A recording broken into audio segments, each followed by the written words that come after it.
አመሰግናለሁ። እንዴት ዋላችሁ?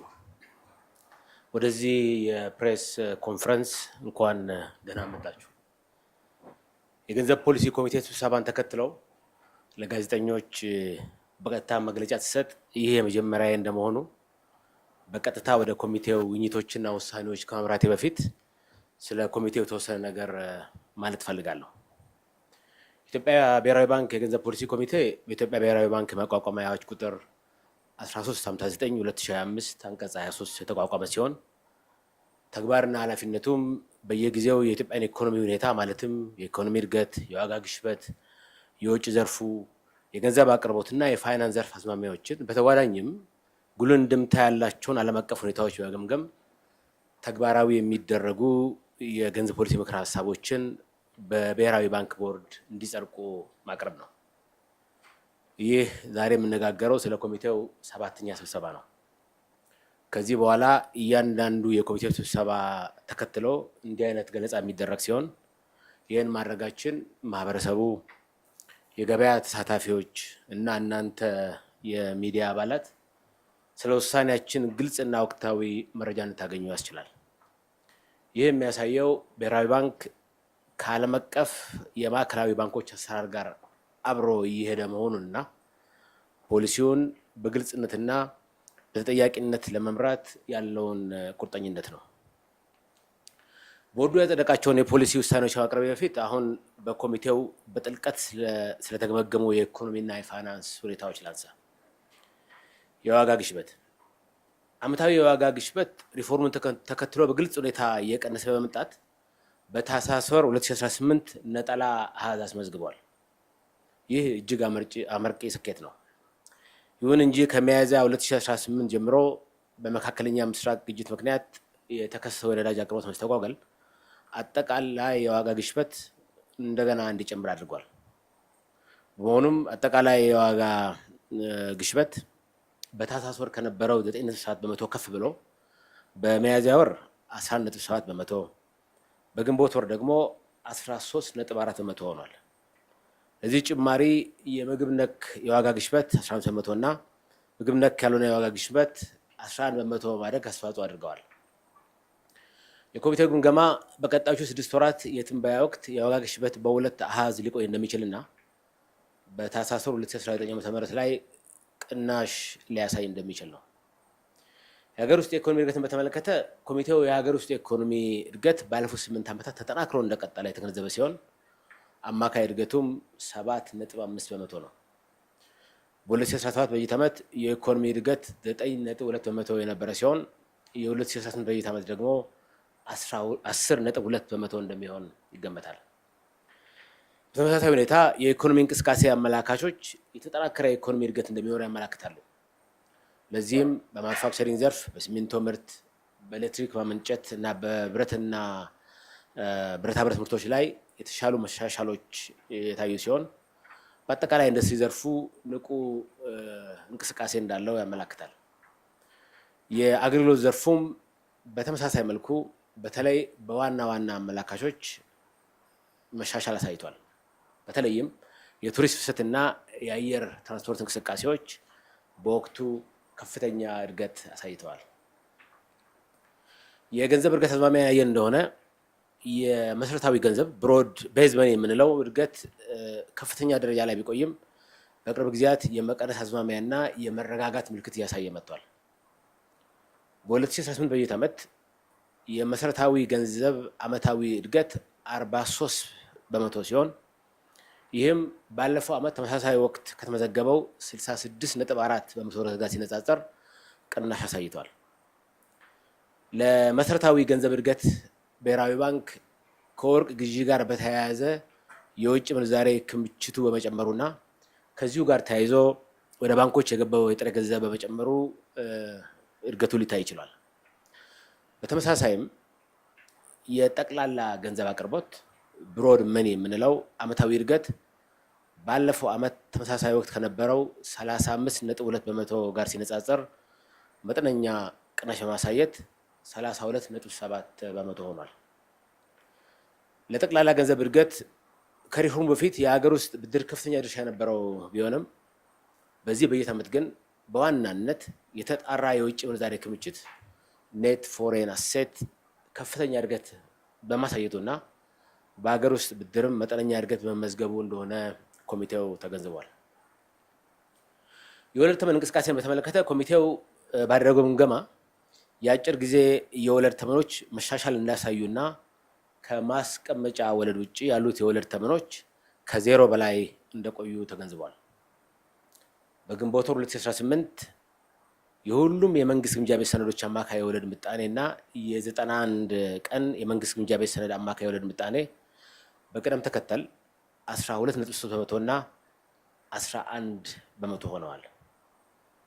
ይህም ባለፈው ዓመት በተመሳሳይ ወቅት ከነበረው ጋር ሲነጻጸር ቅናሽ አሳይቷል።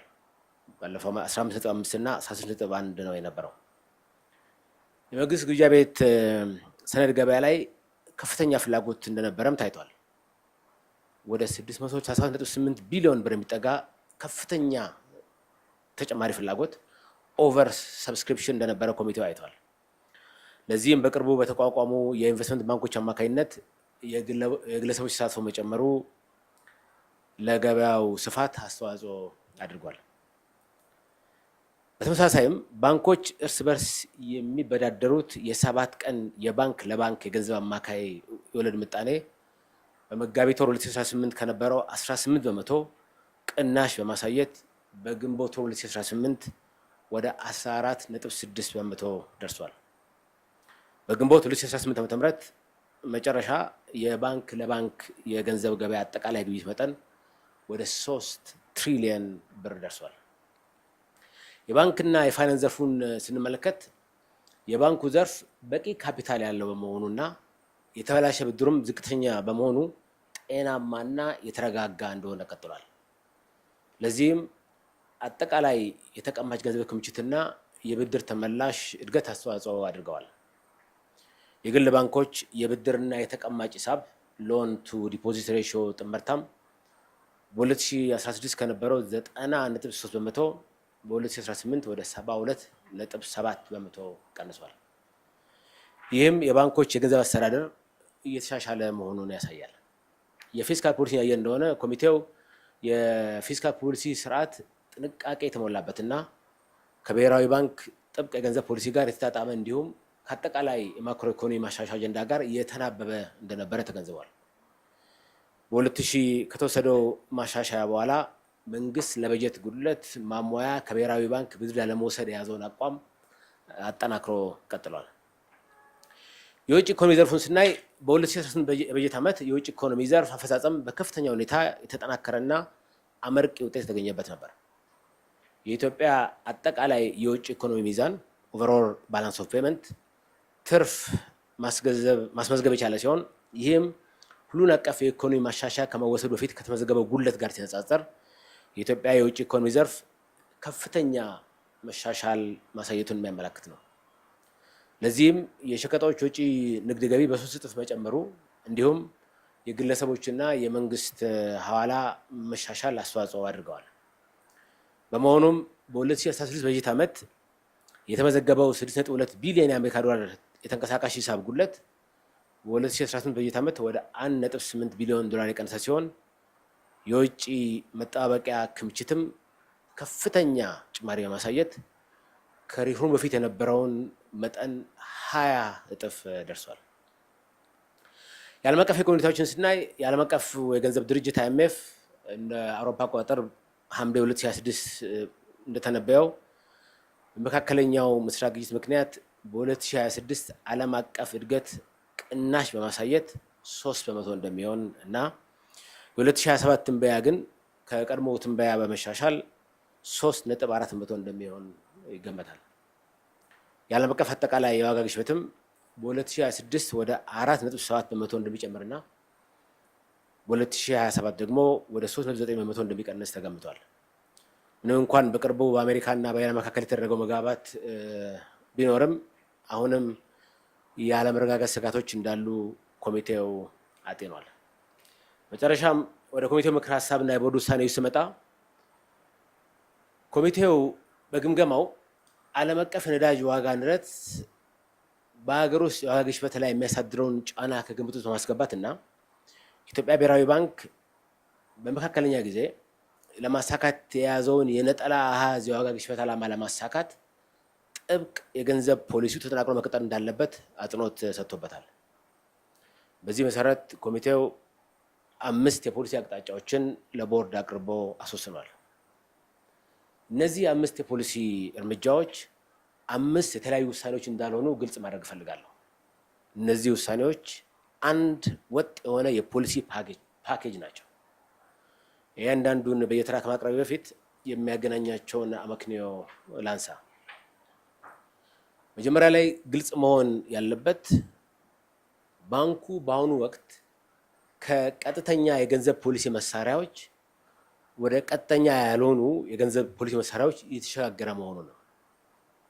ኮሚቴው ይህን በመገንዘቡ መጀመሪያ ላይ ለውሳኔ ያቀረበው የፖሊሲ ምክር ሀሳብ ዓመታዊ የብድር እድገት ገደብ ክሬዲት ካፕ የምንለውን ሙሉ በሙሉ ማንሳት ነው። ኢትዮጵያ ብሔራዊ ባንክ ዓመታዊ የብድር እድገት ገደብን እንደ ጊዜያዊ እርምጃ የተጠቀመው ቀጥተኛ ያልሆኑ የገንዘብ ፖሊሲ መሳሪያዎችን በመጠቀም በወለድ ምጣኔ ላይ ተመስርቶ ወደሚሰራ የገንዘብ ፖሊሲ ስርዓት ሙሉ ለሙሉ እስከሚሸጋገር ድረስ ነበር። አሁን ላይ ማዕከላዊ ባንኩ ይህን ዓላማ አሳክቷል። ነገር ግን እዚህ ላይ ግልጽ እንዲሆንና አጥብቄ መናገር የምፈልገው ይህ የብድር እድገት ገደብ መነሳት ፈጽሞ የፖሊሲ ለውጥ ሳይሆን በመሳሪያ ወይም በአሰራር ዘዴ ላይ የተደረገ ለውጥ መሆኑን ነው። ሁለተኛ፣ ይህን የብድር እድገት ገደብ ማንሳት ብቻውን ከብድር እድገት ጭማሪ ጋር ተያይዞ በዋጋ ግሽበት ላይ ሊያሳድር የሚችለውን ጫና በመረዳት ተመጣጣኝ እርምጃ በመውሰድ የባንኩን ጥብቅ የፖሊሲ አቋም ማስጠበቅ እንደሚያስፈልግ ኮሚቴው ተገንዝበዋል። በመሆኑም የብሔራዊ ባንክ የፖሊሲ ተመን በ100ኛ ከ15 በመቶ ወደ 16 በመቶ እንዲጨምርና አሁን ያለው የ3% ክልል ኢንተረስት ሬት ኮሪደር የምንለው በነበረበት እንዲቆይ ተወስኗል። ስለሆነም የፖሊሲ ወለድ ተመን ጭማሪውና የብድር እድገት ገደቡ መነሳት አብረው ሊታዩ ይገባቸዋል። አንዱ መሳሪያ ጊዜውን ሲጨርስ ሌላው ደግሞ ሲጠነክር የሚያሳይ ሲሆን ይህም ድምር ውጤቱ ከዚህ በፊት ከነበረው ይልቅ ባንኩ ይበልጥ ጥብቅ የሆነ የገንዘብ ፖሊሲ አቋም መያዙን ያመለክታል። ሶስተኛ፣ በዚህ ተመሳሳይ አመክንዮ ውስጥ ተጨማሪ ጥበቃ ለማድረግና ይበልጥ ለማጠናከር ኮሚቴው የብድር እድገት መስፋፋት በዋጋ ግሽበት ላይ አሉታዊ ጫና የሚያሳድር ሆኖ ሲገኝ የኢትዮጵያ ብሔራዊ ባንክ በእያንዳንዱ ባንክ ላይ በሚያካሂደው መደበኛ ግምገማ መሰረት ከመደበኛው የመጠባበቂያ ተቀማጭ የተለየ ተጨማሪ የመጠባበቂያ ተቀማጭ ታርጌትድ ሪዘርቭ ሪኳየርመንት እንዲተገብር ምክር ሀሳብ ቀርቦ በቦርዱ ጸድቋል። ይህም ማዕከላዊ ባንኩ በአጠቃላይ ኢኮኖሚ የብድር መጠንን ከመገደብ ይልቅ በእያንዳንዱ ባንክ ላይ አስፈላጊ እርምጃ ለመውሰድ ያስችለዋል። በአራተኛና አምስተኛ ደረጃ ኮሚቴው ትኩረቱን ወደ ውጭ ምንዛሪ ገበያ ያደረገ ሲሆን በዚህም ዙሪያ 2 ተጨማሪ የፖሊሲ እርምጃዎች እንዲወሰዱ በቀረበው ምክር ሀሳብና ቦርዱ ባጸደቀው መሰረት የብሔራዊ ባንክ የውጭ ምንዛሬ ኮሚሽን መጠንን ከ2.5 በመቶ ወደ 1.5 በመቶ እንዲቀንስ የተደረገ ሲሆን ይህም ከሸቀጦች ገቢ ንግድ ጋር የተያዙ ወጪዎችን ለመቀነስና በዋጋ ግሽበት ላይ የሚኖረውን ተጽዕኖ ለመገደብ ያግዛል። በተጨማሪም የውጭ ንግድ ተወዳዳሪነትን ለማሻሻል የውጭ ምንዛሪ ገበያን ለማሳለጥና የዋጋ ግኝት ፕራይስ ዲስከቨሪን ለማሻሻል ላኪዎች ከሸቀጦች ውጭ ንግድ ከሚያገኙት የውጭ ምንዛሪ ላይ ለባንኮች እንዲሸጡ የሚጠይቀው የሰረንደር ሪኳየርመንት የምንለውን ከ50 በመቶ ወደ 30 በመቶ ዝቅ እንዲል ተደርጓል። በአጠቃላይ እነዚህ 5 እርምጃዎች አንድ ላይ ሲታዩ ኮሚቴው የሰጠውን ውሳኔ ወጥነት ያንጸባርቃሉ።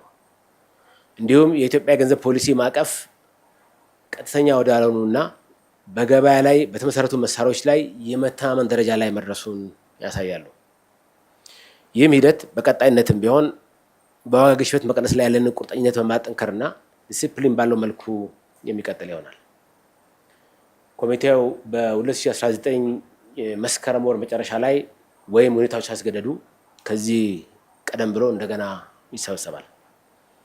ኢትዮጵያ ብሔራዊ ባንክ ለዋጋ መረጋጋት ዓላማው ያለውን ቁርጠኝነት እንዲሁም በዚህ መግለጫ ሊያንጸባርቀው የታሰበውን ግልጸኝነት ላይ የሚሰራውን ስራ አጠናክሮ ይቀጥላል። አመሰግናለሁ። ወደ ጥያቄዎች ከመሄዴ በፊት ይህንኑ በእንግሊዝኛ እንድደግም ፍቀዱልኝ።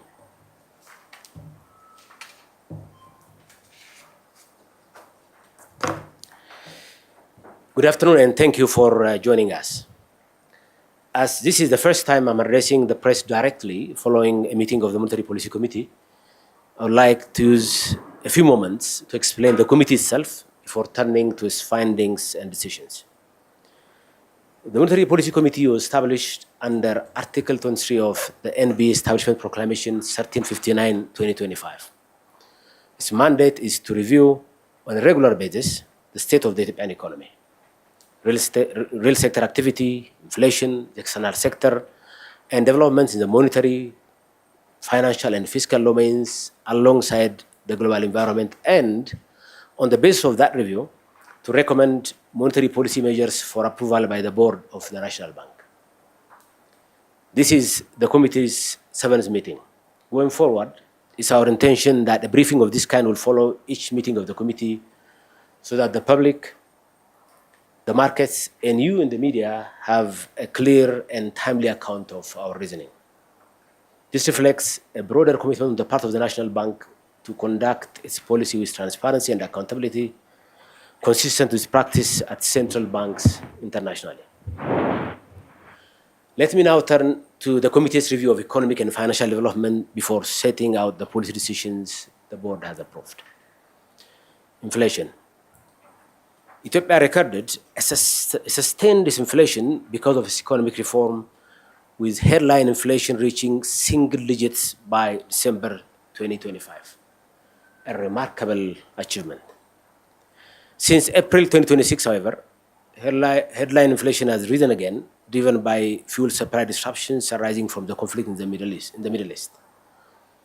Inflation stood at 13.4% in May, up from 11.7% in April and 9.7% in December, with both food inflation at 15% and non-food inflation at 11% contributing to this increase. The committee's assessment is that inflation is likely to remain in double digit over the 6 months forecast horizon, with possible moderation by December 2026. On growth, the committee noted that the Ethiopian economy has sustained growth momentum over the past 8 years, with real GDP growth averaging 7.5%. In fiscal 24-25, growth reached 9.2%, while growth is projected at 10.2% for fiscal year 25-26. High-frequency indicators monitored by the National Bank point to continued strength in manufacturing, such as cement, electricity generation, and iron and steel output, and in services, particularly tourism and air transport. On the other hand, export volumes of coffee and oilseeds and import volumes of raw materials and petroleum have declined relative to the same period last year. On monetary developments, reserve money growth has decelerated to 43% year-on-year in fiscal year 25-26 from 66.4% in the same period last year, though it remains elevated, driven mainly by the accumulation of net foreign assets from gold operations. Broad money growth also moderated to 32.7% from 35.2%, with the growth now driven by both net foreign asset and domestic credit, in contrast to the pre-reform period when domestic credit alone was the dominant factor. On interest rates, short-term market interest rates have remained positive in real terms. The weighted average T-bill yield declined to 12.3% in May 2026 from 15.5% a year earlier, with 91-day yield falling to 11% from 16.1%. The T-bill market recorded strong demand, with oversubscription of approximately 667.8 billion and broader participation from individual investors through newly established investment banks. The 7-day interbank rate declined to 14.6% in May from 18% in March, and interbank money market turnover surpassed 3 trillion as of May. To the banking and financial sector, the sector has remained resilient with encouraging trends in deposit mobilization and loan collection and healthy indicators of asset quality, non-performing loans, and capital buffers. The loan to deposit ratio of private banks has declined to 72.7% from 90.3% in 2023, reflecting improved liquidity management by banks.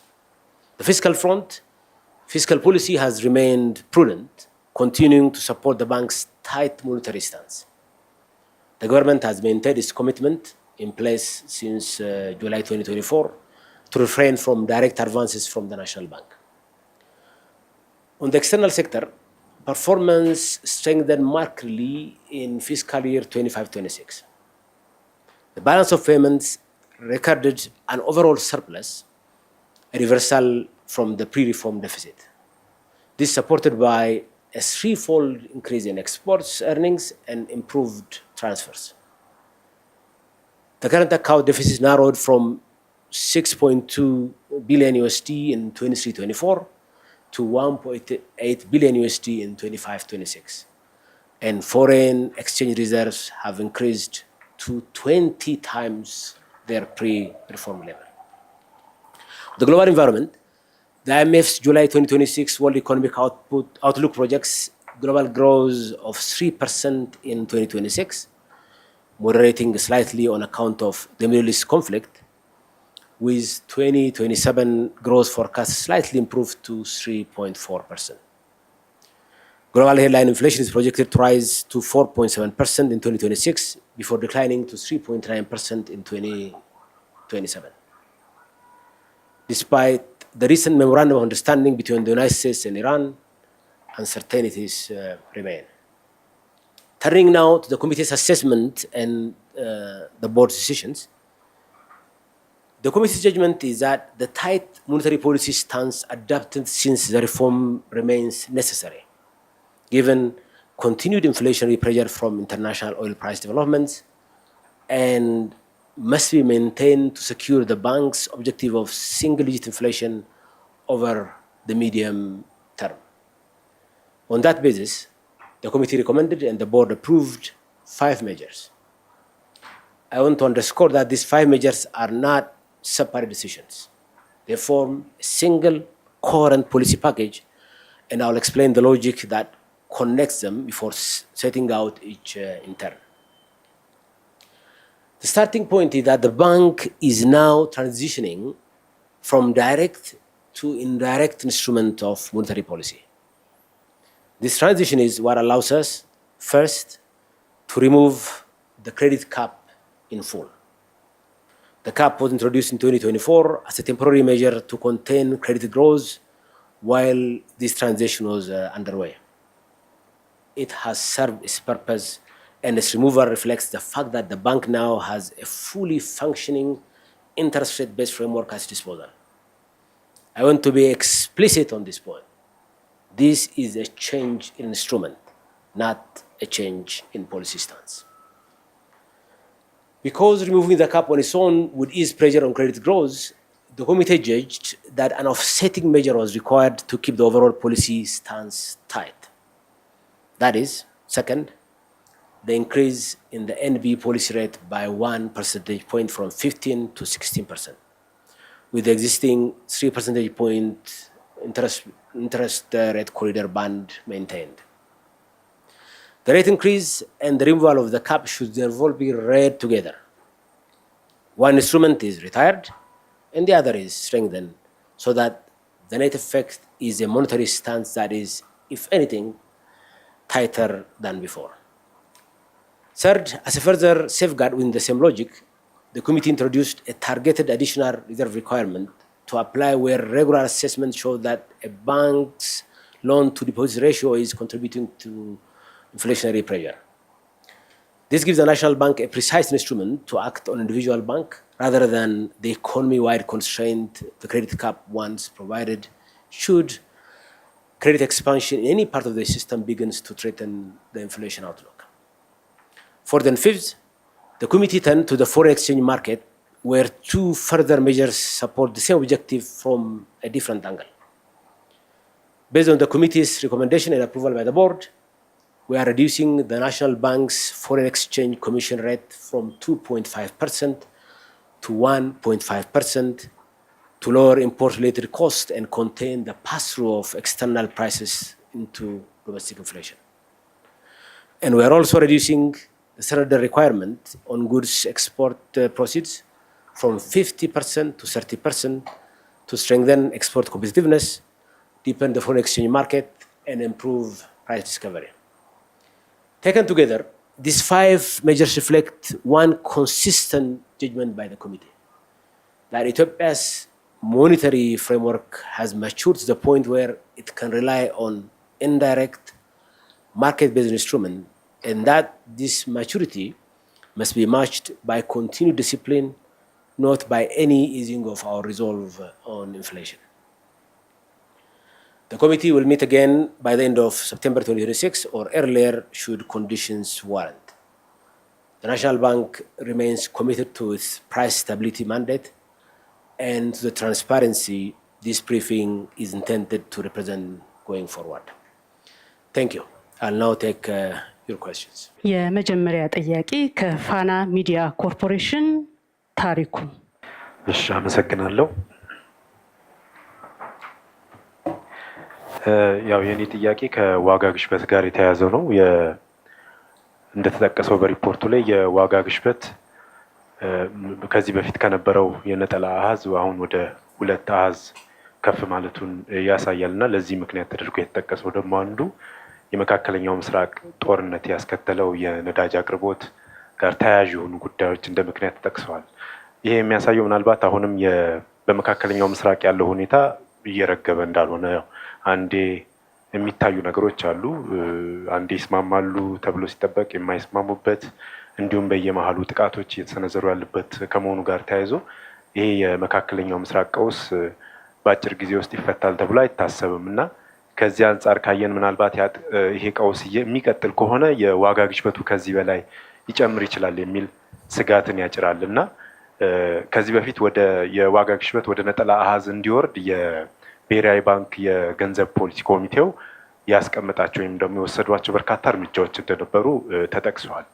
እነዚህ እርምጃዎች በተወሰዱበት እና የተለያዩ መፍትሄዎች እየተደረጉ ባሉበት ነው አሁን ይሄ ወደ 2 አሃዝ ያደገውና ምናልባት ወደፊት ይሄ አሁን ወደ 2 አሃዝ የወረደው ዋጋ ግሽበት ከዚህ በላይ እንዳይጨምር እንዲሁም ደግሞ የዜጎች ላይ ያለውን የኑሮ ውድነት ከዚህ በላይ እንዳያባብስ ሌሎች አማራጮች የታዩበት ምክንያት የለም ወይም ደግሞ የታዩበት ሁኔታ አለ ወይ?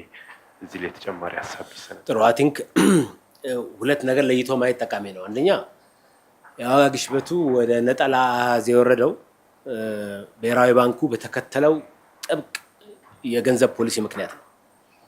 የብሔራዊ ባንኩ ጥብቅ የገንዘብ ፖሊሲ፣ የተናበበ የፊስካል ፖሊሲ እንዲሁም በኢኮኖሚ ውስጥ ምርትና ምርታማነት በማደጉ ምክንያት በአጠቃላይ በተሳካ ሁኔታ የዋጋ ግሽበቱ ከ34 በመቶ ወደዚህ 9.7 በመቶ ዝቅ እንዲል ማድረግ ተችሏል። ይሄ ትልቅ ስኬት ነው። አሁን የገጠመን ዲስቲንክት ኤክስተርናል ሾክ የምንለው ነው። ከኛ ቁጥጥር ውጭ የሆነ በዓለም አቀፍ ሾክ ምክንያት የመጣ የዋጋ ጭማሪ ነው። ይህንን ግምት በማስገባት ነው ገንዘብ ፖሊሲ ኮሚቴው አጠቃላይ ዓለም አቀፍ የዋጋ ሁኔታ ምን ሊሆን ይችላል፣ ይሄ የተፈጠረው ጦርነት ብዙ ሁኔታ ከቀጠለ የነዳጅ ዋጋ እና አጠቃላይ ደግሞ ሎጂስቲክስ ላይ ያለው ዋጋ ሊጨምር ይችላል። በዚህ ምክንያት ብሔራዊ ባንኩ ጠበቅ ያለ የገንዘብ ፖሊሲ አቋሙን መቀየር የለበትም ብሎ የወሰነው እነዚህ አሁን ያነሳቸውን ስጋቶች ከግምት ውስጥ በማስገባት ነው ማለት ነው። እነዚህን በደንብ ተንትኖ አይቷል። የወሰድነው ሜጀር በቂ ነው ወይስ አይደለም የሚለውን እንግዲህ በሂደት የምናየው ነው የሚሆነው። እንዳልከው ነው፣ ዓለም አቀፍ ሁኔታው ተነባቢ አይደለም፣ አንዳንዴ ይቀያየራል። ለዚህ እንዲያግዝ ነው ኮሚቴው ከተለመደው የመስከረም መጨረሻ ስብሰባ ውጪ ካስፈለገም ዓለም አቀፍ ሁኔታው ካሰብነው የተለየ ከሆነ እንደገና ተገናኝቶ ተጨማሪ የፖሊሲ አቋም ሊወስድ ይችላል ማለት ነው። ግን ግልጽ መሆን ያለበት ነገር አጠቃላይ የፖሊሲ አቋማችን እየሰራ እንደሆነ በደንብ ያየንበት ሁኔታ ነው ያለው። የተሳካ የዋጋ ግሽበት ማረጋጋት የዋጋ መረጋጋት ስራ መስራት ተችሏል። አሁን ደግሞ የገጠመንን ዓለም አቀፍ ሾክ በተለያዩ የፖሊሲ ኢንስትሩመንትስ ለመከላከል እንሰራለን። የኛ ግምገማ ያው በሚቀጥሉ 6 ወራት የዋጋ ግሽበት አሁንም በ2 አሃዝ ሊቆይ ይችላል። ከዛ በኋላ ግን እየቀነሰ እንደሚሄድ ነው የገመትነው። እንዳልከው ግን የተለየ ነገር ገጠመን ኮሚቴው እንደገና ተገናኝቶ ተጨማሪ የፖሊሲ እርምጃዎችን ሊወስድ ይችላል ማለት ነው። እሺ፣ ቀጣይ ጥያቄ ከሸጋ ሚዲያ ሙኒር።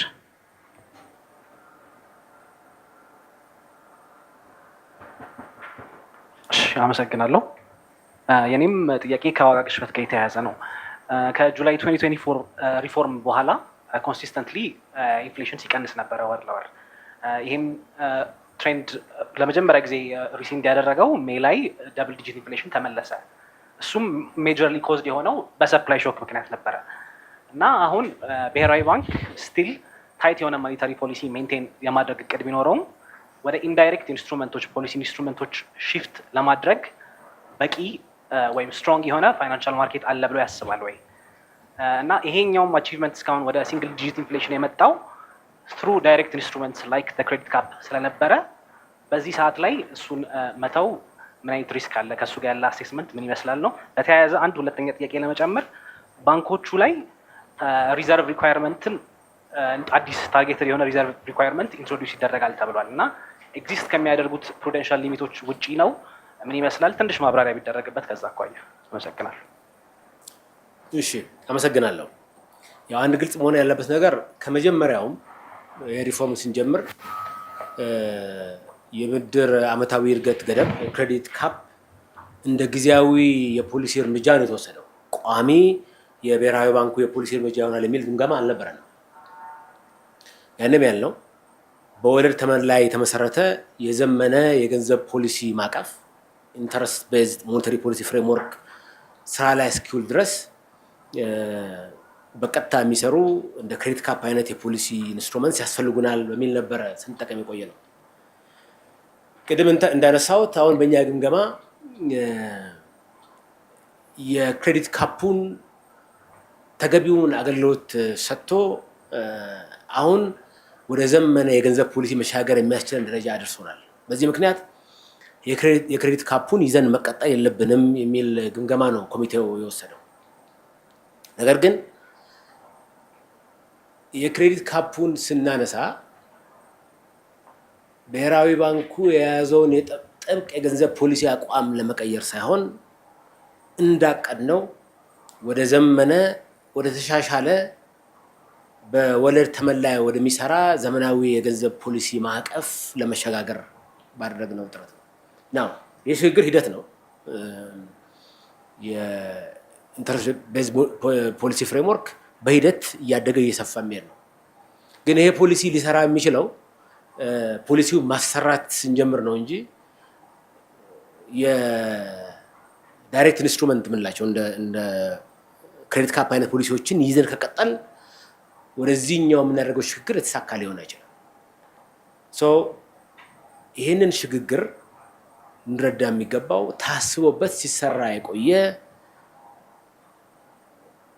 ኢንተረስት ቤዝድ ፖሊሲ ፍሬምወርክ በዚህ ሀገር ኢንትሮዲውስ እንዲደረግ የተሰራው ስራ ወደ ተሳካ ሁኔታ መሸጋገሩን ያሳየ ውሳኔ ነው ማለት ነው እና በዚህ ብንረዳ ጥሩ ነው። ሪዘርቭ ሪኳየርመንት ያው እንደምታውቁት ባለፈው አጠቃላይ ያለውን ሪዘርቭ ሪኳየርመንት ተሻሽለናል፣ ከፍ አድርገናል። አሁን እያልን ያለ ነው ክሬዲት ካፑን ስናነሳ የብሔራዊ ባንኩ ጥብቅ የገንዘብ ፖሊሲ ተጠናክሮ እንዲቀጥል የብሔራዊ ባንክን የወለድ ተመን ናሽናል ባንክ ፖሊሲ ሬት የምንለውን በ1% ጨምረናል። ነገር ግን ይህ በቂ ሳይሆን ቢገኝ በየጊዜው የሚደረግ አሴስመንት፣ ምክንያቱም በእኛ የባንክ ስርዓት ውስጥ ያለው የሊኩዊዲቲ ሁኔታ የተለያየ ነው። አጠቃላይ ሴክተር ውስጥ በጣም ጥሩ የሊኩዊዲቲ ሬሽዮ ቢኖርም ከ30% በላይ ነው የባንኮቹ የሊኩዊዲቲ ሬሽዮ። ግን አንዳንዶቹ ባንኮች ከፍ ያለ፣ አንዶቹ ደግሞ አነስ ያለ አላቸው። ስለዚህ የብድርና የቁጠባ ጥምርታን ሎን ቱ ዲፖዚት ሬሽዮ እየገመገምን በየጊዜው የሚያሳስብ የዋጋ ግሽበት አቅጣጫ ካየን ተጨማሪ እርምጃ እንወስዳለን ነው። ይህንን ነው ቦርዱ ያጸደቀው። ዛሬ ላይ አዲስ የጣልነው ተጨማሪ የሪዘርቭ ሪኳየርመንት የለም። ግን ይህንን የፖሊሲ አቅም ብሔራዊ ባንኩ አስፈላጊ ሲሆን እንደሚጠቀም ለማሳየት ነው የፈለግነው እና በዚህ ብንረዳው ጥሩ ነው። ግን ይሄ ከአጠቃላይ ክሬዲት ካፕ የተለየ ነው። አንደኛ የጠቀምን ያለነው ኢንዳይሬክት ፖሊሲ ኢንስትሩመንት ነው። ሁለተኛ ሰሌክቲቭሊ አጠቃላይ ኢኮኖሚውን ኮንስትሬን ከማድረግ ይልቅ ካለው የባንኮች የሊኩዲቲ ሁኔታ መለያየት አንጻር የተለየ እርምጃ መውሰድ የሚያስችለንን አቅም የሚሰጠን ነው ማለት ነው እና በዚህ መልኩ ብንረዳው ጥሩ ነው። ቀጣይ ከብሉምበርግ ኒውስ ፋሲካ። እሺ፣ አመሰግናለሁ። አሁንም አንኦፊሻል የሆነው በኦፊሻል የብር ወይ የውጭ ምንዛሬ ሬት እና በብላክ ማርኬት ያለው ሬት አሁንም ከፍ ያለ እንደሆነ እናያለን። የቢዝነስ ኮሚኒቲው ላይ ኮንፊደንስ እንዲኖር እንዲሁም አት ሴም ታይም በኦፊሻል ማርኬቱ ላይ የውጭ ምንዛሬ አቅርቦትን ለመጨመር ወር ለማሳደግ ብሔራዊ ባንክ እዚህ ላይ ምን ይሰራል? ጥሩ። ያው ፋሲካ እንደምታውቂው የፕሪሚየሙ ከለውጡ በፊት ከ100% በላይ ነው የነበረው። ያ ፕሪሚየም በሰራ ነው የሪፎርም ስራ ምክንያት ቀንሶ አሁን 11-12 በመቶ አካባቢ ነው ያለው። ይሄ በጣም ትልቅ መሻሻል ነው። እንደዛም ሆኖ ግን ፕሪሚየሙ ከዚህም በታች እንዲወርድ እንሰራለን። በተለይ በነጠላ አሃዝ ያለ ፕሪሚየም እንዲሆን በየትኛውም ሀገር የተወሰነ ፕሪሚየም ይኖራል፣ ግን አነስተኛ እንዲሆን በቀጣይነት የምንሰራ ይሆናል። ለዚህ ተጨማሪ ስራ መስራት አለበት ማዕከላዊ ባንኩ። ለዚህ እንዲያግዝ በርካታ ነገሮችን አንደኛው ከረንት አካውንት ላይ ያለውን ገደብ ሪስትሪክሽን እንደምታዩት በሰፊው እያነሳ ነው። ባለፉት ጊዜያት በሁለት የተለያዩ የሪፎርም ስራዎች በተንቀሳቃሽ ሂሳብ ላይ ያለውን ገደብ በአመዛኙ አንስተናል ብለን ነው እኛ የምንገመግመው። የቀሩ ነገሮች ካሉም እያየን በየጊዜው እያነሳን እንመጣለን። ዛሬ የወሰናቸው እርምጃዎችም ለምሳሌ የብሔራዊ ባንኩን ኮሚሽን ፊ መቀነሳችን፣ ሰረንደር ሪኳየርመንቱን መቀነሳችን የዚህ አካል ነው ማለት ነው። አሁን እንደምታውቁት ብሔራዊ ባንኩ በጣም ከፍተኛ የሆነ የሪዘርቭ አቅም ነው ያለው። በየጊዜው የምናደርጋቸው ጨረታዎች ደግሞ አጠቃላይ ኢኮኖሚ ውስጥ በቂ የሆነ የውጭ ምንዛሪ አቅርቦት እንዲኖር የማድረጉን ስራ አጠናክረን እንቀጥላለን። ግን እነዚህ ተናቦ የሚሄዱ ነገሮች ናቸው። የኛ ግብ አንድ የተረጋጋ የውጭ ምንዛሪ ዋጋና ገበያ እንዲኖር ማድረግ ነው። ለዚህ ግብ ነው የምንሰራው። ለዚህ የሚያስፈልገውንም ማንኛውንም የፖሊሲ እርምጃ እየወሰድን እንቀጥላለን። ኦቨርኦል እንግዲህ በእኛ ግምገማ በጣም በእጅጉ የተሻሻለ የውጭ ምንዛሬ ገበያ ነው ኢትዮጵያ ውስጥ ያለው። ያሰብነውን ዩኒፋይድ ኤፍኤክስ ማርኬት ደግሞ ለማምጣት በተለይ በባንኮች መካከል የሚደረገውን የውጭ ምንዛሪ ንግድ ለማሳለጥ ብዙ ስራ የምንሰራ ይሆናል። በዚህ ዓመት አንዱ የትኩረት አቅጣጫ የሚሆነው ኢንተርባንክ ኤፍኤክስ ማርኬት የምንለው ነው። እንደምታውቁት በብር የጀመርነው ገበያ በጣም የተሳካ ነው። ያው 3 ትሪሊየን በላይ መሸጥ ችለዋል። አሁን ደግሞ በውጭ ምንዛሪ ገበያ ላይም ባንኮች እርስ በርስ እንዲሸጡ አንደኛ ቴክኖሎጂ እንዘረጋለን፣ ሁለተኛ ባንኮቹ የአቅም የእውቀት ጋፕ እንዳይኖራቸው ማሰልጠን ማብቃት ላይ እንሰራለን። በዚህ ዓመት ካቀናቸው ዋና ዋና ስራዎች አንዱ ይሄ ነው። በእኛ ግምገማ የሪፎርሙ ሂደት ከየትኛውም ሀገር የሪፎርም ሁኔታ አንጻር ሲነጻጸር በጣም በጥሩ ሁኔታ ነው ሄደው። ያው በቅርብ የተደረጉ ማሻሻያዎችን ማየት ትችላላችሁ። በዚህ ደረጃ በተረጋጋ ሁኔታ የውጭ ምንዛሪ ማሻሻያ አድርገው ሁሉ የማክሮ አመላካቾች በተቃረነ ሁኔታ የሄዱላቸው ሀገራት ብዙ አይደሉም። በእኛ ጋር ስታዩ የውጭ ምንዛሪ ክምችታችን ጨምረዋል፣ ኤክስፖርት በከፍተኛ ሁኔታ ጨምረዋል። ባንኮች ውስጥ ያለው አጠቃላይ ሁኔታ በጣም የተሳለጠ ነው። በየትኛው መለኪያ እጅግ የተሳካ የውጭ ምንዛሬ ማሻሻያ ነው ያደረግነው። ግን ስራው አላለቀም። አሁንም በቀጣይነት ሰርተን የተረጋጋ የውጭ ምንዛሬ ገበያ እንዲኖር የማድረጉን እቅድ የምናሳካ ይሆናል። ከኢትዮጵያ ብሮድካስቲንግ ኮርፖሬሽን ሳምሶን።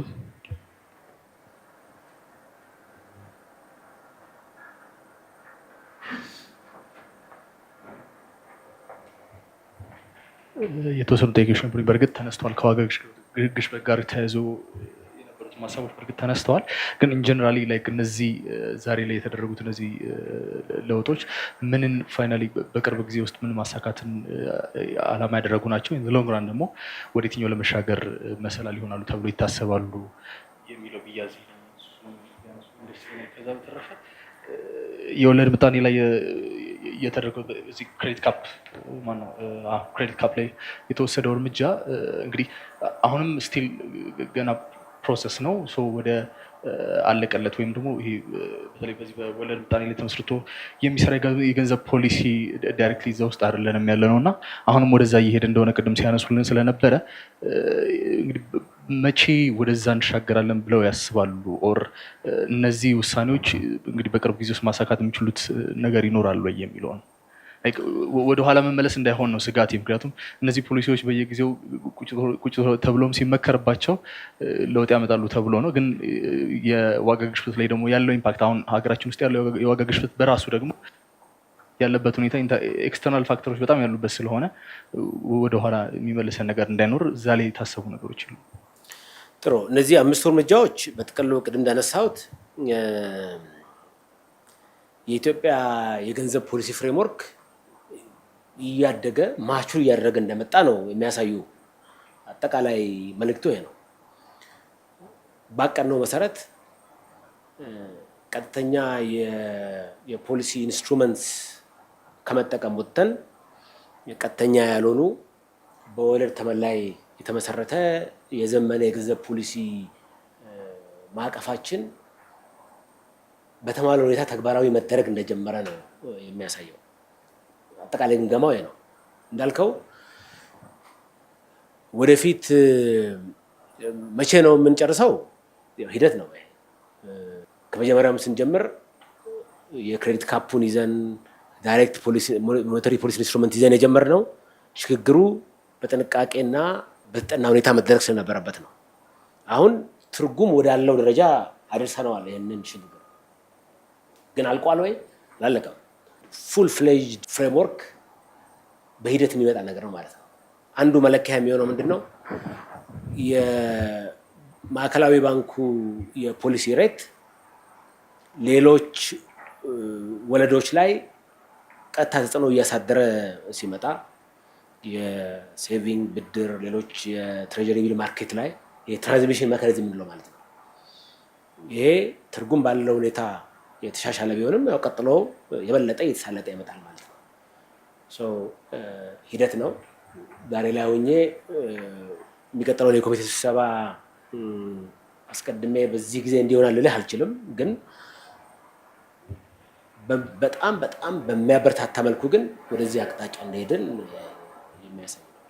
ቀጥሎ ከአርትስ ቴሌቪዥን ብዙነህ። አመሰግናለሁ። እንደሚታወቀው ብሔራዊ ባንክ ከዓለም አቀፍ ተቋማት ጋር በተለይም እንደ IMF እና እንደ ወርልድ ባንክ ካሉ ተቋማቶች ጋር ይሰራል። ከዚህ ጋር ተያይዞ ከሰሞኑ የሰማናቸው አዳዲስ መረጃዎች ነበሩ። በተለይ ባንኩ እንደሚታወቀው የወርቅ ገበያን በሀገር ውስጥ በብቸኝነት የሚመራ ብሔራዊ ባንክ እንደሆነ ይታወቃል እና የወርቅ ግብይት ከብሔራዊ ባንክ ወጥቶ ወደ ባንኮች የሚዘዋወርበት እድል አሉ የሚሉ መረጃዎች ነበሩና ከዚህ አንጻር ብሔራዊ ባንክ ያለው መረጃ ምንድን ነው? በቀጣይ በእውነት ባንኩ ከወርቅ ግብይት ወጥቶ ወደ ባንኮች ይተላለፋል? እሺ፣ አመሰግናለሁ። የወርቅ ግብይትን በተመለከተ ያነሳው መረጃ ላይ እኛም ያልነው ይህን ጉዳይ እናጥናለን በሚል ኮሚት አድርገናል። እያጠናን ያለ ነው። የብዙ ሀገራት ልኡካን የእኛን የወርቅ ገበያ ስርዓት እንደ ትልቅ ምሳሌ ማየት ደግሞ ሊያጠኑ ይመጡ አሉ። በጣም የተሳካ የወርቅ ገበያ ነው ብሔራዊ ባንኩ የሚያካሂደው። ይህንን ተሞክሮ ለመቅሰም ይመጡም አሉ። እኛ ግን ያው ኮሚቴ ያደረግነው ምንድን ነው? ይህን እናጠናውና የተሻለ አሰራር ካለ ወደ ተሻለ አሰራር እንቀይራለን የሚል ነው። ለጊዜው ማለት የሚችለው ይሄ ነው። ጥናቱ አላለቀም፣ እየተጠና ነው ያለው። በሌላ በኩል ደግሞ አዳዲስ ክስተቶችም አሉ። እንደምታውቀው ፕሮባብሊ በአፍሪካ ምናልባትም ከዛ በላይ ትልቅ የተባለ ሪፋይነሪ የገነባን ነው የወርቅ ማንጠሪያ። ይሄ ሪፋይነሪ በሚቀጥለው 1 ወር እንደዚህ ውስጥ ተጠናቆ ወደ ስራ ይገባል። ይሄ ማለት ለወርቅ ገበያው በጣም የተሻለ አቅም ነው የሚፈጥረው ማለት ነው። ወጪ ይቀንሳል። ሌላ ቦታ ሄደን አንጥረን ነው ከዛ በኋላ ለሪዘርቭ ሽጠን አይደለም ወደ ዶላር የምንቀይረው። አሁን ለኛ ሀገር የወርቅ ገበያ ብቻ ሳይሆን ምናልባትም ለቀጠናው አቅም ሊሆን የሚችል ትልቅ የወርቅ ሪፋይነሪ ነው እየገነባን ያለ ነው። እነዚህም ነገሮች የራሳቸው እንድምታ አላቸው። ግን አንድ ያደረግነው ነገርና ብዙም ያልተሳካው የወርቅ ሻጮች ከሁሉም ባንኮች ጋር እንዲሰሩ ከፍተኛ ግፊት እያደረግን ነው። ለጊዜው ብዙ አልተሳካልንም። በብዛት ከንግድ ባንክ ጋር የመቆየት ነገር ያሳያሉ። ግን ይህንን አሁንም አጠናክረን የምንቀጥል ይሆናል። ከኢትዮጵያ ፕሬስ ኤጀንሲ ዳንኤል። አመሰግናለሁ። ሪፖርቱ ላይ ስለ ገንዘብ ሁኔታና የተቀማጭ ገንዘብ ጭማሪ ላይ በዋናነት የኔት ፎሬን አሴት እና የጎልድ ኤክስፖርት እንደ ዋና ምንጮች ተደርገው ተጠቅሰዋል። ይህንን ለማረጋጋት ወይም ደግሞ የመረጋጋት ምልክትን ይበልጥ የተረጋጋ ለማድረግ ኮሚቴው ምን አይነት እቅድ ይዟል የሚለው ነው። ሁለተኛ ግን ጥያቄ ሞኔታሪ ፖሊሲያችን በተሳካ ሁኔታ እየተገበርን ነው የሚል ሀሳብ አንስተው ነበረ። ግን እንደዚህ አይነት ኤክስተርናል ሾክስ ሲመጡ የመቋቋም አቅሙ ምን ያህል ነው ብለው ያስባሉ? ብዙ ወርቅ ስንገዛ የብሔራዊ ባንኩ ተቀማጭ ሂሳብ ያድጋል ማለት ነው። ሪዘርቭ አኩሙሌት ያደረግን ነው ማለት ነው። ለዚህ ነው ኔት ፎሬን አሴቱ በጣም ከፍ ብሏል ያልነው። ግን ያንን ስታደርግ ነው ሌላ በኩል ወርቁን ለመግዛት ያው ብር ትጠቀማለህ። ይሄ ብር ወደ ኢኮኖሚ ውስጥ እየገባ ነው። ይሄ ብር ቅድም እንዳነሳሁት የቤዝ መኒ እንዲያርግ ይሄ ስራ ይሄ የወርቅ ግዢው ቤዝ መኒው እንዲያርግ አስተዋጽኦ አድርጓል ነው ያለው። ይሄንን ኮሚቴው እንዴት ነው ያየው? ብሔራዊ ባንክ በየጊዜው የሚያደርገው የውጭ ምንዛሪ ጨረታ ራሱ ወደ ኢኮኖሚው ያስገባውን ገንዘብ መልሶ እንዲሰበስብ እድል ይሰጠዋል ብሎ ነው ያየው። ስለዚህ የውጭ ምንዛሪ ጨረታችን 2 ግብ ነው ያለው ማለት ነው። በአንድ ድንጋይ 2 ወፍ ነው። በአንድ በኩል አጠቃላይ የውጭ ምንዛሪ አቅርቦት ገበያ ውስጥ እንዲጨምር ያደርጋል። ሁለተኛ ብሔራዊ ባንኩ ሪዘርቭን ለማሳደግ ወርቅ ለመግዛት ያወጣውን ገንዘብ መልሶ ከኢኮኖሚው እንዲሰበስብ ያግዛል ማለት ነው። በዚህ መልኩ ነው ማኔጅ እያደረግን እንዳለ ኮሚቴው ያየው። አጠቃላይ ዓለም አቀፍ ሁኔታው በተቻለ መጠን ኮሚቴው ከብዙ አንግል ለማየት ሞክሯል። ምንድነው ቀጥሎ የሚመጣው? የዋጋ ግሽበት ላይ ምን ተጽዕኖ አለ? ኢኮኖሚ እድገት ላይ ምን ይመጣል? በእኛ ሀገር የኢኮኖሚ እድገት ዋና ዋና አመላካቾች ምን ይመስላሉ የሚለውን በጣም በዝርዝር ያው እንደምትገምተው ኮሚቴው ብዙ ቀናት የፈጀ ውይይት ነው የሚያደርገው። አከራካሪም ጉዳዮች አሉ። ዛሬ አልቆ እንዳየው አይደለም። ብዙ ተከራክሮ ተወያይቶ ነው አንድ መጨረሻ ላይ ወጥ የሆነ ሀሳብ የሚያመጣው። ይህን ስጋት ኮንቲኒየስሊ ሞኒተር ማድረግ አለብን ብሎ ነው የደመው ኮሚቴው። ለዚህ ነው ቀጠሮ እየጠበቅን የግድ 3 ወር ብቻ ማለት የለብንም። ሁኔታዎች ካስገደዱን በጣም ባጠረ ጊዜም እንደገና ተገናኝተን የፖሊሲ ምክር ሀሳብ ማቅረብ አለብን የሚለውን የውሳኔ ሀሳብ አብሮ እንዲካተት ያደረገው ማለት ነው። አሹሪው የኮሚቴው ሪዞልቭ እና የብሔራዊ ባንኩም ሪዞልቭ የተረጋጋ የዋጋ ሁኔታ እንዲኖር ማድረግ ነው። ለዚህ የሚያስፈልገውን ማንኛውንም እርምጃ ብሔራዊ ባንኩ ከመውሰድ አይቆጠብም። ኮሚቴውም ለዚህ የሚያስፈልጉ ምክር ሀሳቦችን ተከታታይ በሆነ መልኩ የሚያቀርብ ይሆናል። ከካፒታል ኢትዮጵያ ሙሉቀን። አመሰግናለሁ ክቡር ገዢ። ምናልባት ከዚህ ከፖሊሲ ተመን ጋር ተያይዞ አሁን የተደረገው ማሻሻያ ምናልባት እንዳው ገበያውን ያየ ነው ወይ የሚል ነገር ነው እኔ ማንሳት የሚፈልገው። ምክንያቱም አሁን ላይ የገንዘብ ገበያው እንደሚታወቀው በኦሞም ሆነ በቲቢል ወደ ነጠላ አሃዝ ወርዷል። እስከ 8% አካባቢ ነው ዛሬ 10 ቀን አካባቢ የነበረውን የኦሞ ጨረታ ስንመለከት ያየ ነውና ከዚህ አንጻር መጨመሩ ምንድን ነው? አሁን በገበያ ውስጥ ያለው ወለድ የብድር ወለድ 20 እና ከዛ በላይ በሆነበት ሁኔታ ውስጥ ባንኮች አሁን የብድር እድገት ክልከላው ከተነሳላቸው በኋላ እንዴት ወደ ብሔራዊ ባንክ ወይም ደግሞ ወደ ገንዘብ ሚኒስቴር የገንዘብ ገበያ ይመጣሉ ተብሎ ታስቦ ነው ይሄ ነገር ማሻሻያ የተደረገው? ፋይዳው ምን ያህል ትልቅ ነው ብላችሁ አስባችሁ ነው ያንን ያሳደጋችሁት? ጭራሽ ይቀንሳል ተብሎ ሲጠበቅ ብዬ ነው። አንደኛው ምናልባት ይሄ የሪዘርቭ ስልት መቆጣጠሪያ መንገዱን አሁን ተግባራዊ የምታደርጉት ባንክ ለባንክ ይመስለኛል እንደተረዳሁት ከሆነ።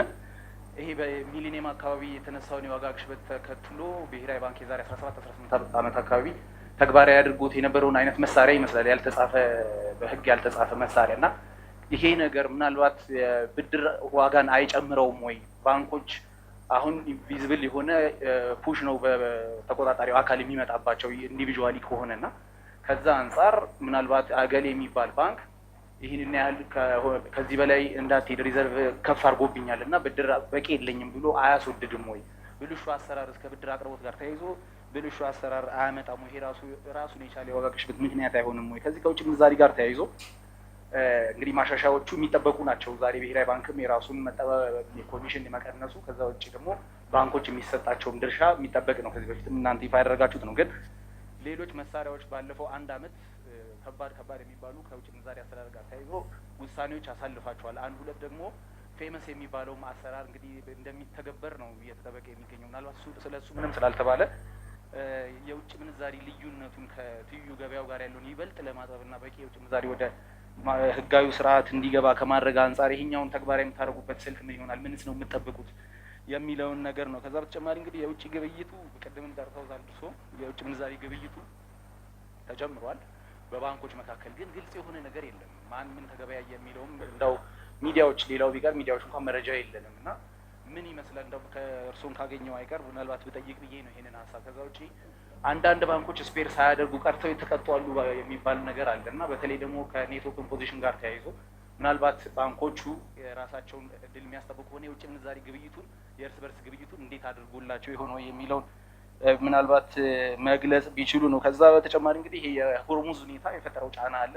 ሪፌስ ተደርጎላችሁ ከአይኤምኤፍ ያገኛችሁ ተጨማሪ $200 ሚሊዮን አለ። ተጨማሪ ከ3.4 ከፕሮግራሙ $3.4 ቢሊዮን ውጪ ተጨማሪ ገንዘብ ትጠይቃላችሁ ወይስ ጠይቃችኋል? ከዛ በተጨማሪ ሌሎች አጋሮችስ ተመሳሳይ ግፊት እንዲያደርጉ የኢኮኖሚ ማሻሻያ ውጤት እንዲያመጣ እንግዲህ አሁን የውጭ ምንዛሪ ትልቅ ቻሌንጅ ሊሆንባችሁ ይችላል ከዓለም አቀፍ ሁኔታው ጋር ተያይዞ እና እሱን ምናልባት ቢገልጹት ነው። የብድር እድገቱ ላይ ምናልባት ኢንቪዚብል የሆነ ያስቀምጣችሁት ጣራ ይኖር ይሆን? የብድር እድገቱ አሁን 24 በመቶ ነበረ፣ አሁን ተነስቷል። ያው በሪዘርቭ እንቆጣጠረዋለን ነው ያላችሁ። ስለዚህ ጎል አለው ማለት ነው። እንዲያድግ የምትፈልጉበት አመታዊ እድገት አለ ወይም ትንሽ የሚባለው አዲስ የሚባለው ባንክ 24 25 26 በመቶ ከዛም በላይ ማሳደግ የሚችል አቅም አላቸውና ከዛ አንጻር አሁን ሊኩዊዲቲም በባንኮች ውስጥ ከፍተኛ ስለሆነ እንዳው እሱ ላይ ሀሳብ ቢሰጡ ብዬ ነው። አመሰግናለሁ።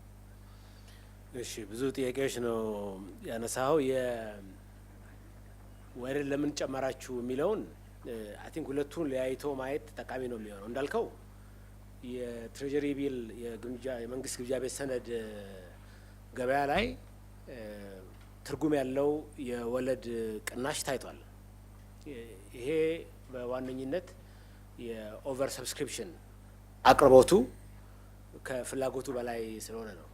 ቅድም እንዳነሳሁት ኦልሞስት 700 ቢሊዮን የሚጠጋ ያህል ነው ኦቨር ሰብስክራይብድ የነበረው። በዚህ ምክንያት የወለድ ተመኑ እየቀነሰ መጥቷል።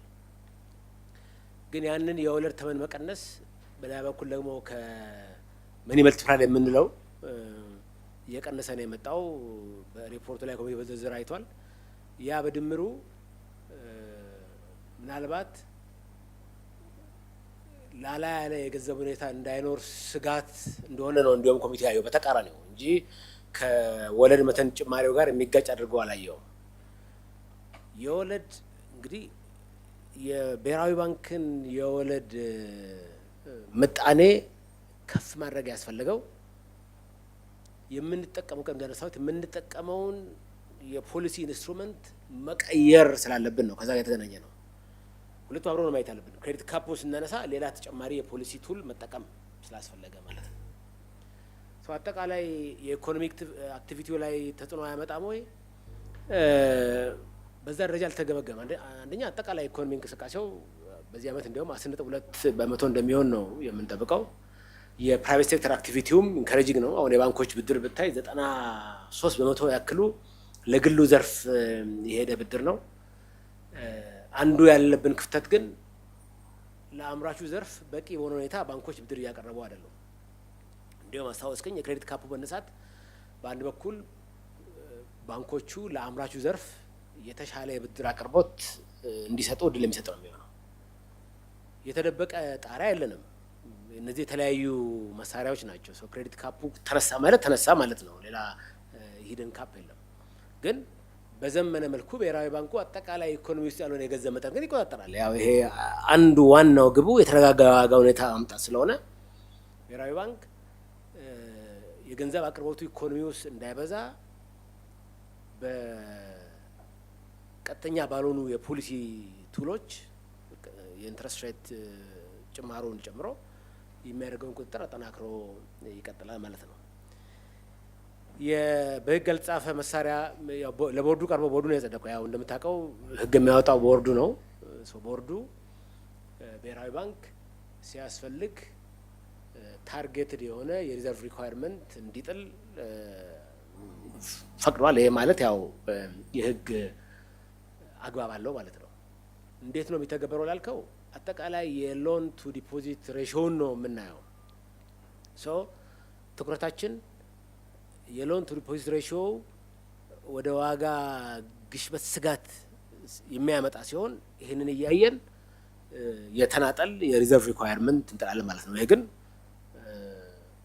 አጠቃላይ ኢኮኖሚ ውስጥ ያለውን የገንዘብ አቅርቦት ባጠና መልኩ፣ ሁለተኛ የባንኮችን ኦቨርኦል ባላንስ ባየ መልኩ ነው የሚሆነው። ለብልሹ አሰራር እንዴት አድርጎ እድል መንገድ እንደሚከፍት ብዙ አልገባኝም። ምክንያቱም ከዚህ በፊትም እንዳልከው የተሞከረ አሰራር ነው። አንፎርቹኔትሊ የኛ የፋይናንስ ኢንዱስትሪ ውስጥ ያሉ ባንኮች እኩል የዲፖዚት አቅም የላቸውም። ያ ልዩነት የተለያየ የፖሊሲ ቱል እንድጠቀም የግድ ያስገድዳል ማለት ነው። የዛ ችግር መፍትሄ ስትራክቸራል የሆነ ችግር ስላለው የፋይናንስ ዘርፍ ውስጥ ከዚህ አንጻር ቢታይ ጥሩ ነው።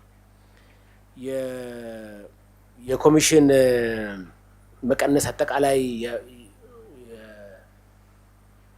ውጭ ምንዛሪ ገበያ ላይ እንዳልከው የኢንተርባንክ ኤፍኤክስ ማርኬት ተጀምሯል፣ ግን በፈለገው ደረጃ ያደገ አይደለም። ለዚህ ነው በቴክኖሎጂ የታገዘ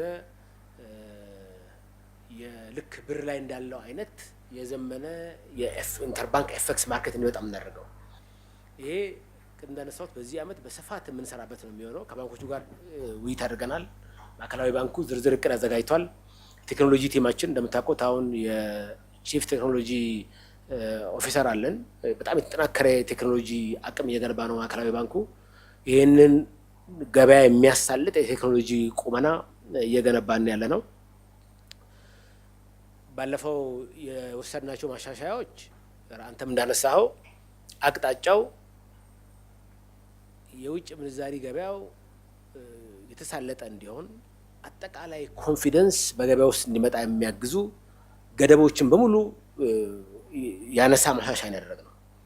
ያው ለጊዜው የካፒታል አካውንት ዝግ ነው። ነገር ግን ኢቭን ካፒታል አካውንት በዘጋበት ሁኔታ አስፈላጊ ሆኖ ሲገኝ የተለየ ኢንቨስትመንት ጥያቄ የሚያቀርቡ ኢትዮጵያውያን ወደ ውጭ ሀገር ሁሉ ኢንቨስት እንዲያደርጉ ተፈቅዷል። የውጭ ምንዛሪ ስርዓት ማሻሻያውን ከዚህ አንጻር ብታየው ጠቃሚ ነው የሚሆነው እና ቅድም እንዳነሳው ትርጉም ባለው መልኩ የተሻሻለ የመጣ ነው። የባንኮቹ ኔት ኦፕን ፖዚሽን ልክ ነው፣ በየጊዜው ሞኒተር ይደረጋል። እንዳነሳው የተቀጡ ባንኮች አሉ ስኩዌር ካላረጉ። ይሄ በጣም በጣም ጠቃሚ ቱል ነው የኔት ኦፕን ፖዚሽኑ። በነገራችን ላይ ሰረንደር ሪኳየርመንቱን በዛው ኤክስፕሌን ለማድረግ መጀመሪያ ላይ ሰረንደር ሪኳየርመንቱ ባለበት እንዲቆይ ለባንኮች የግድ እንዲሸጡ ያቆየ ነው። አንዱ ስጋት ባንኮቹ ያሉበት ኔት ኦፕን ፖዚሽን አሳሳቢ ስለነበረ ነው። አሁን ትርጉም ያለው መሻሻል ነው ያለው። በዚህ ኮንፊደንስ ላይ ሆነን ነው አሁን ለኤክስፖርተሮች ብንተው የተሻለ ነው ወደሚለው ነገር የመጣ ነው። ያንን ስኩዌር ያደረገ ባንክ ግን ኮንቲኒስሊ ይቀጣል። ግን ባንኮቹም ወደ ተሻለ አፈጻጸም እየገቡ ነው ያሉት።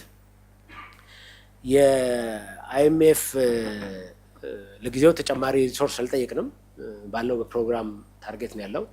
ግን ዘንድ ዲስከሽን ምናልባት አስፈላጊ ሆኖ ቢገኝ ተጨማሪ ግሎባል ሾኩ ቢቀጥልና ተጨማሪ ሪሶርስ ቢያስፈልገን ይህን ልናነሳ እንደምንችል በውይይት ወቅት ተነስቷል። አሁን ግን ካለን አጠቃላይ የሪዘርቭ አቅም አንጻር ብዙ አንገብጋቢ ሆኖ አላገኘነውም። በሀሳብ ደረጃ ግን ተነስቶ ውይይት የተደረገበት ጉዳይ ነው። ኤኒ ታይም በሚቀጥለው ሪቪው አስፈላጊ ከሆነ እንደገና ልናነሳው እንችላለን። እነዚህ መሰሉ ጥያቄዎች። እሺ፣ እናመሰግናለን። አዲስ ፎርቹን ቤዛዊት። አመሰግናለሁ ዶክተር። የመጀመሪያው ጥያቄ የሚሆነው የክሬዲት ካፕ የፖሊሲ ሬቱ በ1% ከፍ ሲል የትሬዠሪ ቢልና ቦንድ ላይ የሚከፈለው ኢንተረስት ሬትም ከፍ ይላል እና በሌላ በኩል ሚኒስትሪ ኦፍ ፋይናንስ መክፈል ያለበት ኢንተረስት ከፍ እያለ ይመጣል። ምናልባት እዛ ላይ ያሰባችሁት ነገር ምንድን ነው የሚለው ነው። ሁለተኛ ጥያቄ ደግሞ ከሊኩዊዲቲ ባንኮች ላይ ስላለው ሊኩዊዲቲ ነው። ባንኮች ላይ በአንድም በሌላ መልኩ በወርቅ ግዢና በኢንተረስት በክሬዲት ካፑ ምክንያት የተወሰነ ኤክሰስ ሊኩዊዲቲ አለና ፍትሃዊ የሆነ ሊኩዊዲቲ እንዲኖር ስፔሻሊ ደግሞ ወርቅ የሚገዛው በሲቢኢ በኩል ስለሆነ ወደ ሌሎች በእነሱ በኩል ናሽናል ባንክ የመግዛት ፕላን አለ ወይ የሚል ነው። ሶስተኛ ጥያቄ ደግሞ የኢንትረስት ፍሪ ባንኮች ላይ ከዚህ ፖሊሲ ከተቀየረው ነገር ምን አስባችሁላችኋል የሚለው ነው። የመጨረሻው ደግሞ የኢንፍሌሽን ሬት ላይ ምን አይነት ታርጌት ነው ያላችሁ? ኮሚቴው ሲወስድ ኢንፍሌሽን ታርጌታችሁ አሁን ምን ያህል መጥቷል የሚለውን ነገር ማወቅ ፈልጋለሁ። አመሰግናለሁ ዶክተር። እሺ እንግዲህ የፖሊሲ ውሳኔ ሁሉ ጊዜ ትሬድ ኦፍ አለው። የወለድ መጠኑን ከፍ ስናደርግ ዋነኛው ዓላማችን የተረጋጋ ዋጋን ማስፈን ስለሆነ ነው። ያ ቅድሚያ የሚሰጠው ሁሉ ጊዜ ኮምፒቲንግ ኦብጀክቲቭስ አሉ። ግን ማዕከላዊ ባንኩ ቅድሚያ የሚሰጠው የተረጋጋ የዋጋ ሁኔታን ማስፈን ነው። ዋነኛው ማንዴቱ ስለሆነ ከዚህ አንጻር ዲስፓይት ዳት ትሬድ ኦፍ ይህንን ውሳኔ ለመወሰን ይችላል ማለት ነው። ናቹራሊ የትኛውም የኢኮኖሚ ውሳኔ ቀላል ውሳኔ እንዳልሆነ መገንዘብ ይቻላል። ኦቨርኦል ግን የትሬጀሪ ቢል የዋጋ ሁኔታ አክቹዋሊ ኢንካሬጂንግ ነው። በሚያሳስብ ደረጃ ላይ አይደለም። እንዲያውም ቅድም እንደተነሳው እየቀነሰ ነው የመጣው። ፍትሃዊ ሊኩዊዲቲ ባንኮች ቅድም እንዳነሳሁት ኮንሽስሊ ማዕከላዊ ባንኩ የወርቅ ሻጮች በግል ባንኮች በኩል እንዲሰሩ ከፍተኛ ግፊትና ድጋፍ እያደረገ ነው። ይሄ እኛም ፍላጎት ነው። አጋጣሚ ሆነው ብዙ በዚህኛው ዓመት አልተሳካልንም፣ ግን ይሄን አጠናክረን የምንቀጥል ይሆናል። ያው ከማዕከላዊ ባንኩ የፖሊሲ ውሳኔ የመነጨ አይደለም፣ የሻጮቹ ፍላጎት ነው። ግን እነሱን በማስተማር በማበረታታት ሞር ከሌሎች ባንኮች ጋር እንዲሰሩ ለማድረግ ተግተን የምንሰራ ይሆናል። ለኢንትረስት ፍሪ ባንኮች በርካታ ነገር አስበናል። በዚህ ዓመት አንዱ የምንሰራው ነገር ልክ ሌሎቹ ባንኮች ኦሞ እንደሚሳተፉት በኢንተርባንክ ኤፍኤክስ ማርኬት ኢንተርባንክ መኒ ማርኬት እንደሚሳተፉት የኢንትረስት ፍሪ ባንኮችም ሀላል የሆነ የኢንቨስትመንት አማራጭ እንዲኖራቸው እየሰራን ያለው የእኛ ቲም ሰፊ ስትራቴጂ ቀርጾ ለዛ የሚሆኑ ኢንስትሩመንቶችን አዘጋጅቶ አሁን ለቦርድ ውሳኔ እየተዘጋጀ ነው ያለው። በጥቂት ሳምንታት ውስጥ ይህንን ተግባራዊ የምናደርግ ይሆናል። ኢንፍሌሽን ቬሪ ክሊር እኛ ነጠላ አሃዝ የሚል ግብ ነው ያለን። ለዚህ ነው ኮሚቴው አሁን ያለው አጠቃላይ ሁኔታ ብሔራዊ ባንኩ ያሳካውንና እንደ ግብ ያስቀመጠውን ነጠላ አሃዝ ግብ የሚገዳደር ዓለማዊ ሁኔታ ገጥሞታል በሚል ነው እነዚህ አዲስ የፖሊሲ እርምጃዎች ወሰነ ማለት ነው። ግባችን የነጠላ አሃዝ ማድረግ ነው። ይህንን ግብ ለማሳካት ማንኛውንም የፖሊሲ እርምጃ አጠናክረን የምንወስድ ይሆናል።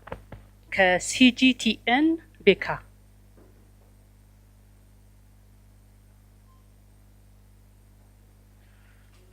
Thank you, Governor Ayub. My question is about the credit cap. You said the removal doesn't in any way indicate easing of monetary policy, but there is a change. So what particular reasons are behind this removal of the credit cap? And in general, you are now moving to indirect monetary policy instruments And also I would like to know what's driving this change. Thanks so much. This is by design. Now, when we started this reform, the whole goal was to create a modern, interest-based monetary policy framework in Ethiopia. So as part of that goal, we had to gradually move to indirect policy instruments. But when we start off, it was impossible to do that. That is why we used the comparison of policy tools, but relied significantly on credit cap. And that was a very useful policy. At that point in time, it was very useful. It did help central bank achieve its policy objective of single-digit inflation, absolutely. But it has to retire over time, because our end goal, where we wanted to go, was to create a vibrant, modern monetary policy, and we are now deploying those tools. As you deploy this tool, you must retire the old tool, because it was originally designed as such. It was a temporary measure. We knew consciously from the get-go that we will be using this for a certain period of time. Now that time has come, because we've noticed that the indirect policy tools have begun to function. So we'll continue to sharpen them, we'll continue to improve them, deepen them, but we're not going back to direct policy instrument. That's not the central. ክቡር ዶክተር ኢዮብ ተካልኝን እጅግ አድርገን እናመሰግናለን። የዛሬው 7ኛው የብሔራዊ ባንክ የገንዘብ ፖሊሲ ውሳኔ ፕሬስ ኮንፈረንስ በዚህ ተጠናቋል። እናመሰግናለን።